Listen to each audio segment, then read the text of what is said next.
मैं एक दुकान में खरीदारी कर रहा था, तभी मैंने उस दुकान के कैशियर को एक 5-6 साल के लड़के से बात करते हुए देखा।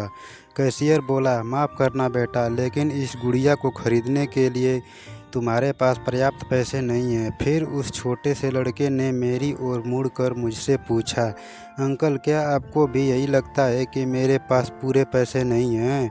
मैंने उसके पैसे गिने और उससे कहा, हाँ बेटे, यह सच है कि तुम्हारे पास इस गुड़िया को खरीदने के लिए पूरे पैसे नहीं हैं।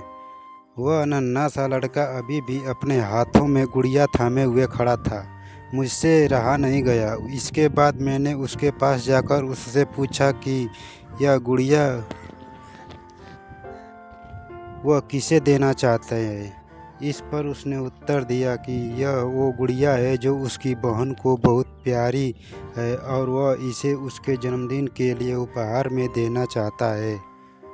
यह गुड़िया पहले मुझे मेरी मम्मी को देना है, जो कि बाद में जाकर मेरी बहन को दे देगी। यह कहते कहते उसकी आंखें नम हो आई थी।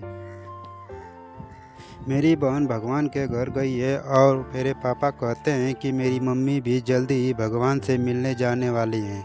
तो मैंने सोचा कि क्यों ना वो इस गुड़िया को अपने साथ ले जाकर मेरी बहन को दे दे। मेरा दिल धक सा रह गया था।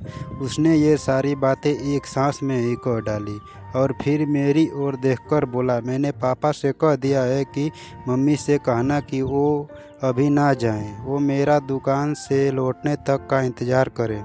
फिर उसने मुझे एक बहुत प्यारा सा फ़ोटो दिखाया जिसमें वह खिलखिला कर हंस रहा था। इसके बाद उसने मुझसे कहा, मैं चाहता हूँ कि मेरी मम्मी मेरा यह फ़ोटो भी अपने साथ ले जाए ताकि मेरी बहन मुझे भूल नहीं पाए। मैं अपनी मम्मी से बहुत प्यार करता हूँ और मुझे नहीं लगता कि वो मुझे ऐसे छोड़ने के लिए राज़ी होगी। पर पापा कहते हैं कि उन्हें मेरी छोटी बहन के साथ रहने के लिए जाना ही पड़ेगा। इसके बाद फिर से उसने उस गुड़िया को गमगीन आंखों से खामोशी से देखा। मेरे हाथ जल्दी से अपने बटुए तक पहुँचे और मैंने उससे कहा, चलो एक बार और गिनती करके देखते हैं कि तुम्हारे पास गुड़िया के लिए पर्याप्त पैसे हैं या नहीं। उसने कहा, ठीक है, पर मुझे लगता है मेरे पास पूरे पैसे हैं। इसके बाद मैंने उससे नज़रें बचाकर कुछ पैसे उसमें जोड़ दिए और फिर हमने उन्हें गिनना शुरू किया। यह पैसे उसकी गुड़िया के लिए काफ़ी थे। यही नहीं, कुछ पैसे अतिरिक्त बच भी गए थे। नन्हे से लड़के ने कहा, भगवान का लाख लाख शुक्र है मुझे इतने सारे पैसे देने के लिए। फिर उसने मेरी ओर देखकर कहा कि मैंने कल रात सोने से पहले भगवान से प्रार्थना की थी कि मुझे इस गुड़िया को खरीदने के लिए पैसे दे देना ताकि मम्मी इसे मेरी बहन को दे सके, और भगवान ने मेरी बात सुन ली। इसके अलावा मुझे मम्मी के लिए एक सफ़ेद गुलाब खरीदने के लिए भी पैसे चाहिए थे, पर मैं भगवान से इतने ज़्यादा पैसे मांगने की हिम्मत नहीं कर पाया था। पर भगवान ने तो मुझे इतने पैसे दे दिए हैं कि अब मैं गुड़िया के साथ साथ एक सफ़ेद गुलाब भी खरीद सकता हूँ। मेरी मम्मी को सफ़ेद गुलाब बहुत पसंद है। फिर हम वहाँ से निकल गए। मैं अपने दिमाग से उस छोटे से लड़के को निकाल नहीं पा रहा था।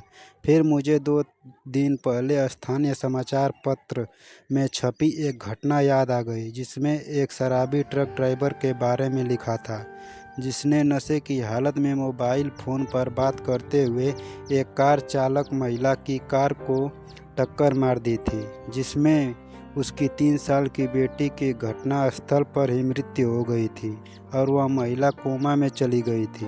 अब एक महत्वपूर्ण निर्णय उस परिवार को ये लेना था कि उस महिला को जीवन रक्षक मशीन पर बनाए रखना है अथवा नहीं, क्योंकि वह कोमा से बाहर आकर स्वस्थ हो सकने की आवश्यकता में नहीं थी।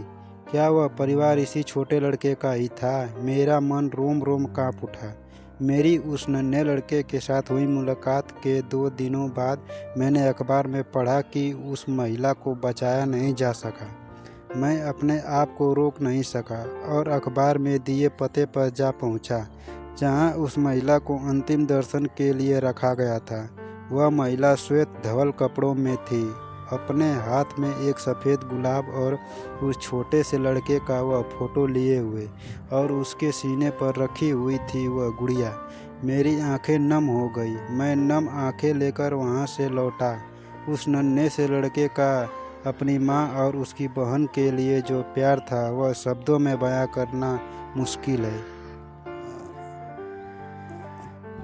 और ऐसे में एक शराबी चालक ने अपनी घोर लापरवाही से क्षण भर में उस लड़के से उसका सब कुछ छीन लिया था।